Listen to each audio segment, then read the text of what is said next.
Amigas y amigos, les saluda Francisco de Armendáriz. Como siempre, un agrado que sigan estas cápsulas de historia que estoy efectuando. Pero en esta ocasión especial, una saga que estoy desarrollando en el marco de la conmemoración de la Declaración de la Independencia de Chile efectuada en nuestra zona, Talcahuano, Concepción, aquel mítico 1 de enero de 1818. Continuando con este especial que estoy efectuando, quiero presentar a continuación al señor arquitecto Rodrigo Núñez. Rodrigo, ¿cómo estás? Buenas tardes. Hola Francisco, buenas tardes, muchas gracias por invitarme. Gracias a ti por aceptar la invitación. Rodrigo Núñez es arquitecto, como mencioné, y además es presidente de Talcahuano Patrimonial y del Museo de Talcahuano. ¿Por qué lo invité a él? Porque él lleva años, 10 años específicamente, estudiando, investigando diversas fuentes, elaborando proyectos sobre la conmemoración, sobre la firma de la Declaración de la Independencia de Chile efectuada en nuestra zona, específicamente en Talcahuano. Estimado Rodrigo, deseo en primer lugar preguntarte sobre el hecho histórico en sí. ¿Qué es lo que sucedió el 1 de enero de 1818 en Talcahuano? El 1 de enero, bueno, hay situaciones de diversa origen respecto a qué es lo que pasó.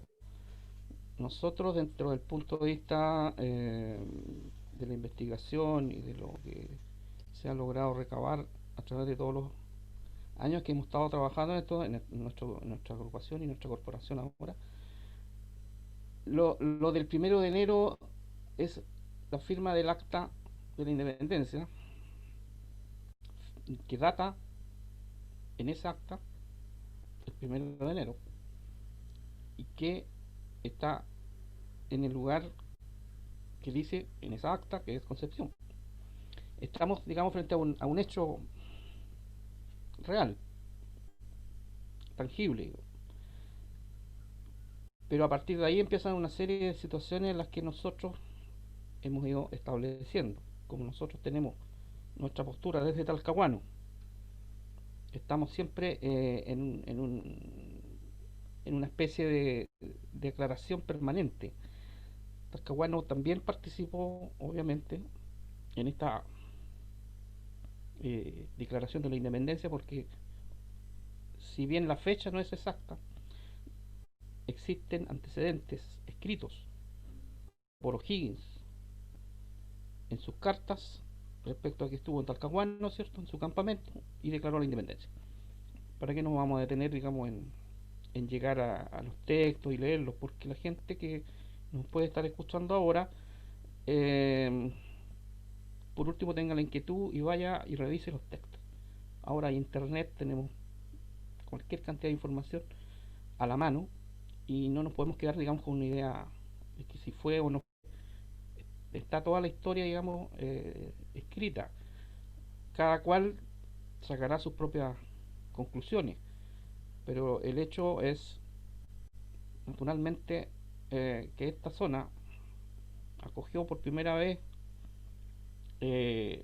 al país libre y soberano que O'Higgins quería a partir del 1 de enero. Rodrigo, ¿en qué contexto se desarrolla esta declaración? Estamos en el marco de las campañas militares de la Patria Nueva. La idea de O'Higgins, cierto, era evitar que los realistas se afianzaran en esta zona y llegaran a Santiago, ¿cierto? Hay que recordar que Talcahuano era un enclave realista por autonomía, ¿cierto? Bueno, Concepción principalmente, eh, eh, prácticamente era mayoritariamente realista. Eh, Efectivamente, lo que marca, puede decirse, el inicio de esto fue la batalla de Chacabuco, que habiendo sido ganada por el ejército libertador, toma posesión, ¿cierto?, en Santiago. Y lo primero que les asalta es que el único puerto donde podría desembarcar un destacamento realista era Talcahuano. Por eso que Las Heras creo que fue el primer destacamento que, digamos, dirigió Las Heras y llegó a Concepción a principios de abril para comenzar este proceso de, de ojalá, digamos, tomarse el puerto de Talcahuano para poder evitar que los realistas desembarquen ahí. Entonces la historia en el fondo parte por ahí porque se vieron complicados toda la protección y el tiempo que tuvieron los españoles para trincherarse, para hacer fosa y para generar una defensa pero impenetrable, cosa que finalmente les resultó, lamentablemente. Así que si O'Higgins llega ahí es por eso, porque era bastante complicada la cosa.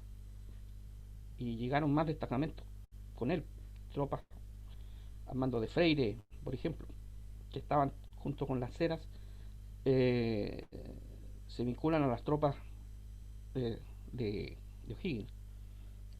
Y otros personajes que aparecieron después, que eran los franceses, eh, Bacler, Bochef y Breyer, que finalmente no fueron mucho el aporte que hicieron por los fracasos que tuvieron en los asaltos al Morro. En general, eh, digamos que Talcahuano, donde estuvo finalmente instalado O'Higgins con su campamento, en,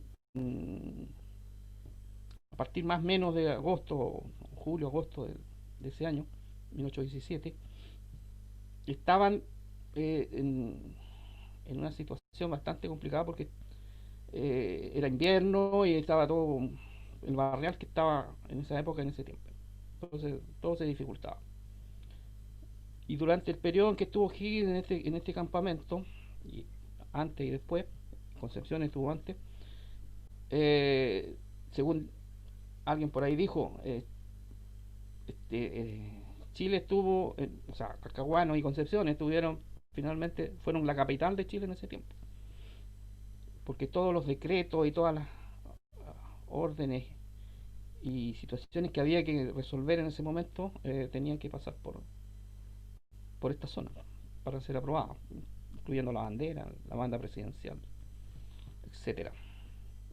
Eso podría hablar de contexto, al menos lo que yo Claro, es manifiesto. importante hacer el contexto para que nuestras amigas y amigos entiendan por qué se produjo entonces los sucesos del 1 de enero. ¿Nos podrías, en pocas palabras, dentro del tiempo, detallar entonces qué pasó finalmente aquel 1 de enero, Bernardo Higgins? ¿Qué efectuó para que estemos conversando ahora de este tema? Claro, Leonardo Higgins, a ver, entramos en interpretaciones. ¿Por qué? Porque O'Higgins escribe cartas a San Martín, escribe cartas a, a otros ministros que estaban en Santiago, y ahí uno puede, o los historiadores han podido recabar información respecto a eso. O'Higgins, interpretando un poco la idea de él, era antes del 1 de enero poder completar la misión que tenía, que era de ganar a los realistas talcahuanos. Y se le complicó la cosa. Se dice que en ese minuto, bueno, no se dice, hay testimonio, según los historiadores de esa época, Luis Valencia, Carlos Oliver, creo que eran los que estuvieron en esa época recabando información, de haber un plebiscito. Todo estaba como cuadrando, se hacían un plebiscito antes del 1 de enero. La idea es que Chile fuera libre y soberano a partir del 1 de enero. Entonces generan todo este preparativo en el fondo, hacen que en todo Chile se abran libros de actas, ¿no?, donde la gente pueda dar su opinión respecto a si quiere un país libre o seguir en el yugo del monarca. Así que todo va en dirección al mismo punto. El problema es que al final, si las actas dicen que los chilenos, o sea, que el país quiere, o el país, no era país en ese minuto, pues era una colonia española, fuera libre y soberano y, y pasar a ser un país llamado Chile, digamos, una república. Entonces, cuando se presenta, digamos, este inconveniente, que primero pierden la posibilidad de tomarse Talcahuano porque en el asalto al morro, el segundo asalto, también fue un fracaso. Se perdieron 300, parece, soldados, o entre los dos bandos, creo que fue eso. Fue una batalla bastante cruenta y generaron finalmente un desgaste en ambos lados. Y ahí el que ganaba era el que tenía menos muertos, ¿no?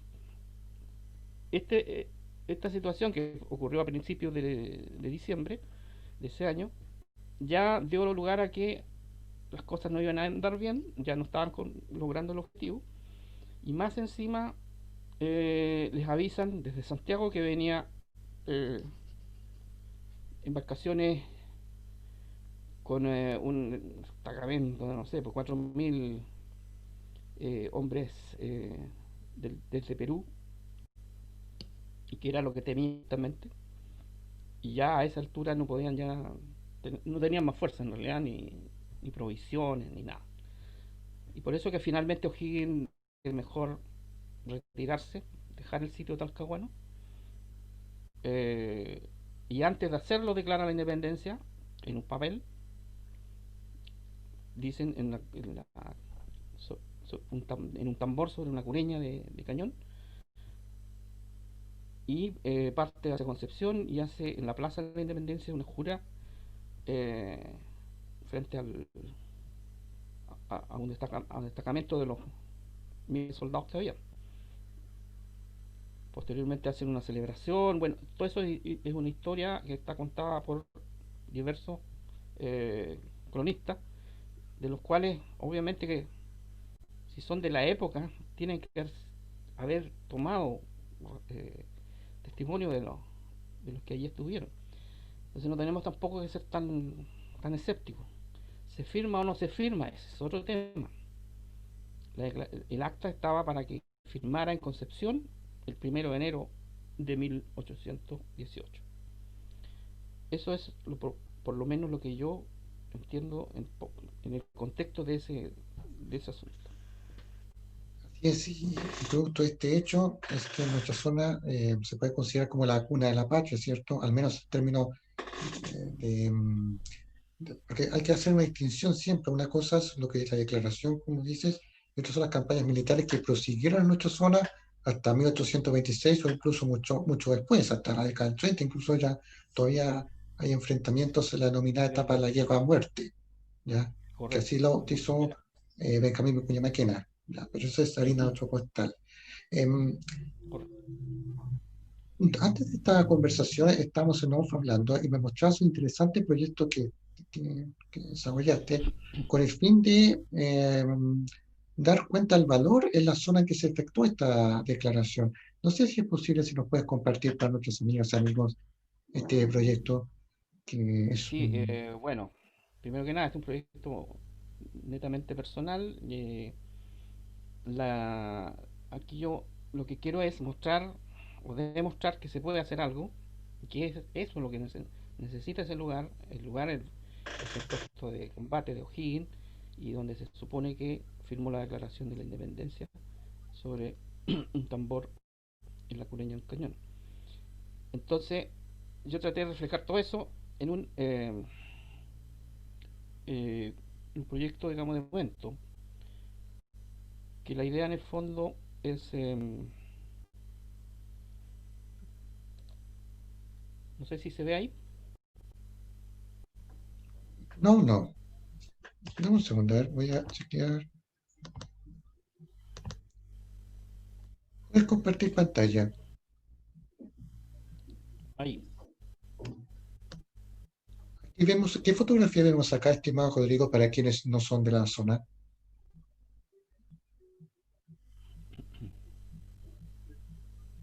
ahí se está viendo.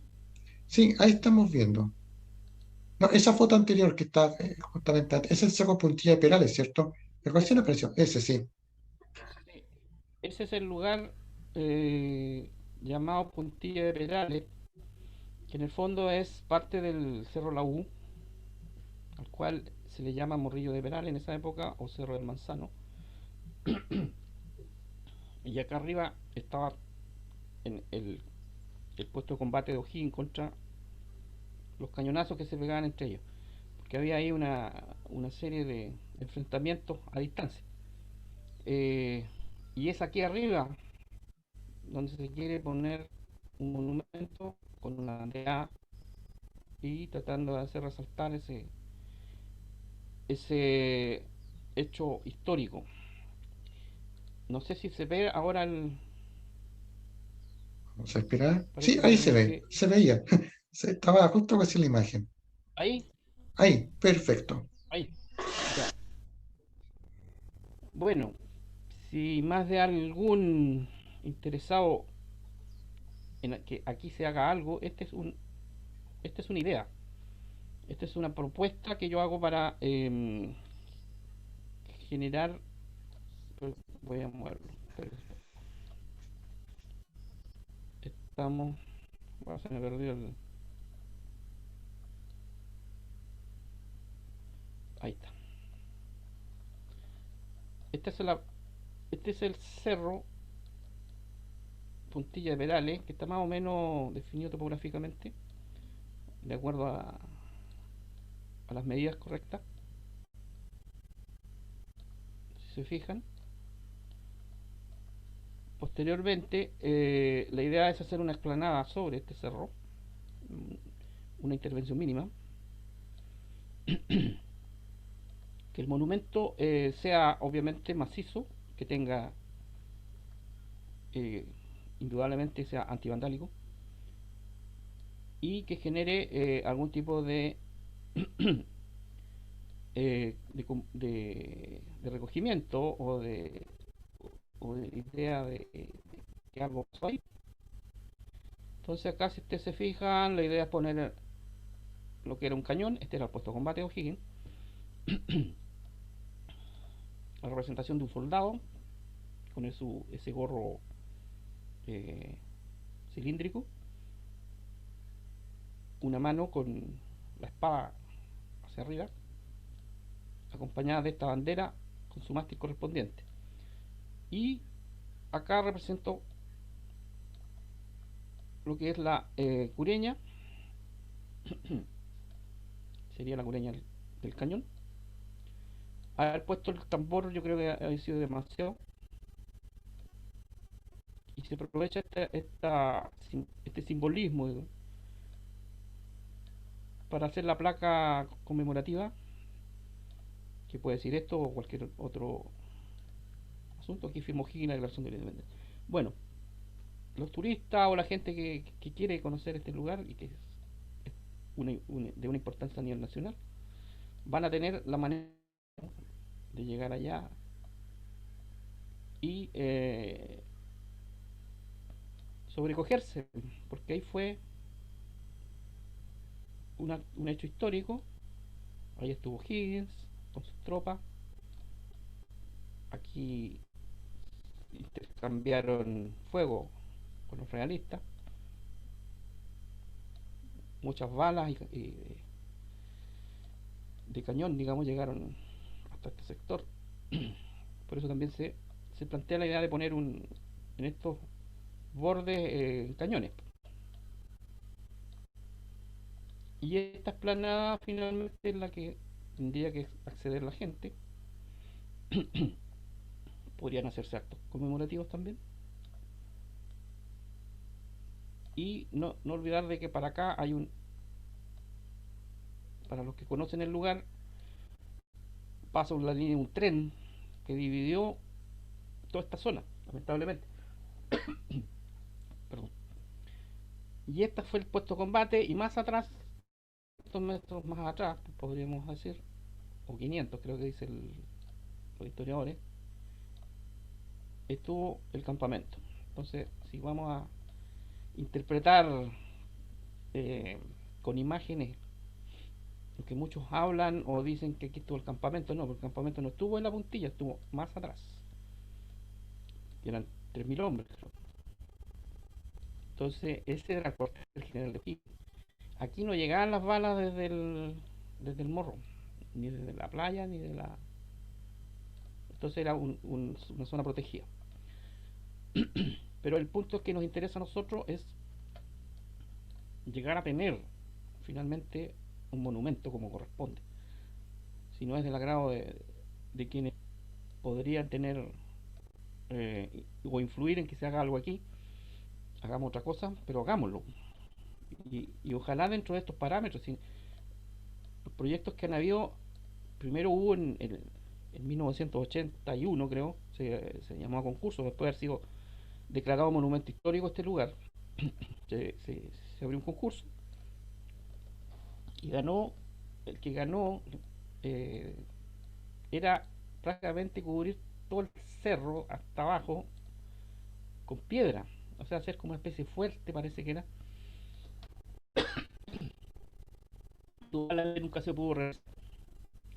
Acá yo abajo planteo, porque como es arriba esto, no se puede tener visión directa. Planteo una especie de pequeño fortificación acá, de piedra también puede ser, para que la gente cuando pase por ahí también vislumbre algo arriba. ¿O que por qué está eso? Porque arriba se firmó la Declaración de la Independencia. Entonces, cosas que son de alguna manera con un cierto simbolismo y con una cierta inducción. Es nada más que eso. La bandera se puede sacar también a lo lejos, que también induzca a la gente a ir y que reconozca ese lugar. Es un poco esa la idea de este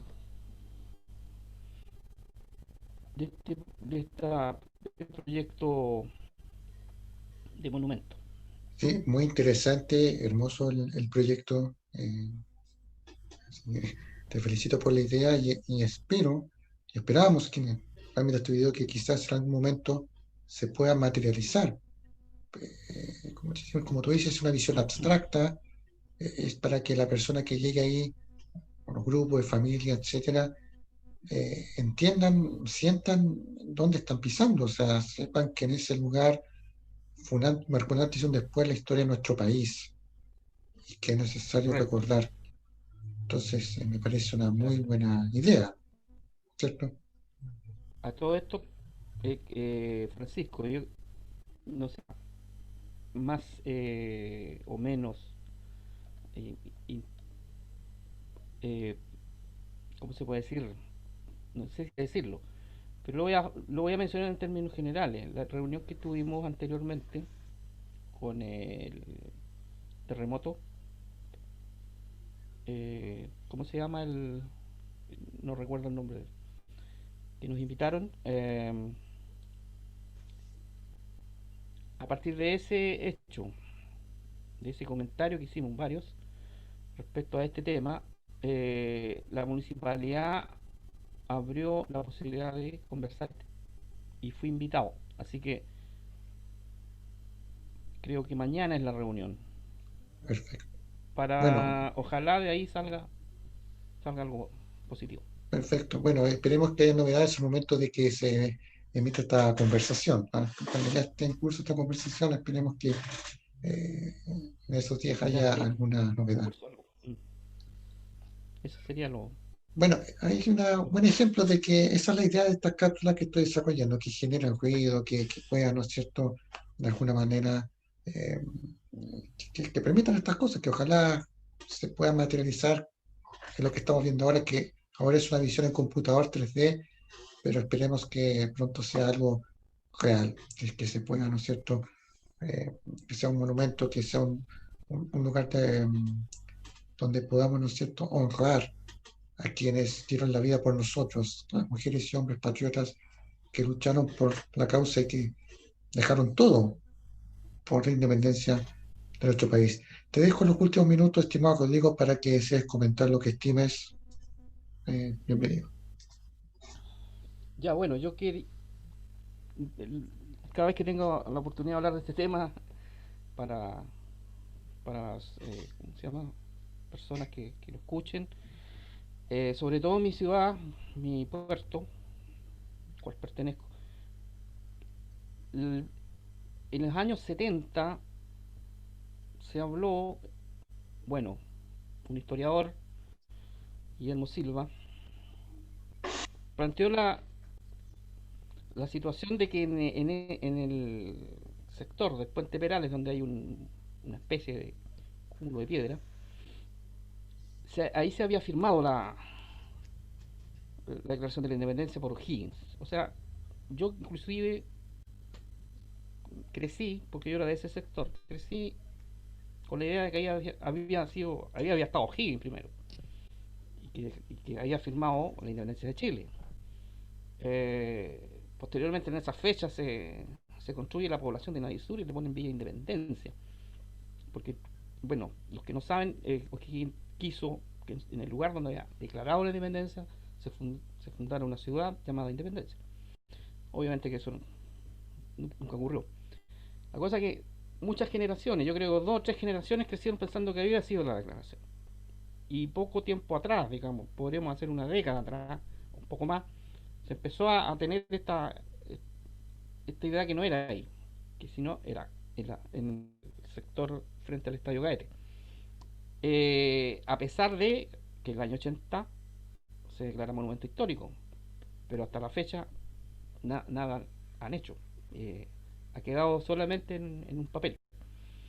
Por lo tanto, para que todos nos pongamos de acuerdo y que la gente no siga pensando en que acá, allá y hacer polémica, como el tema del acta, eh, hay internet, busca.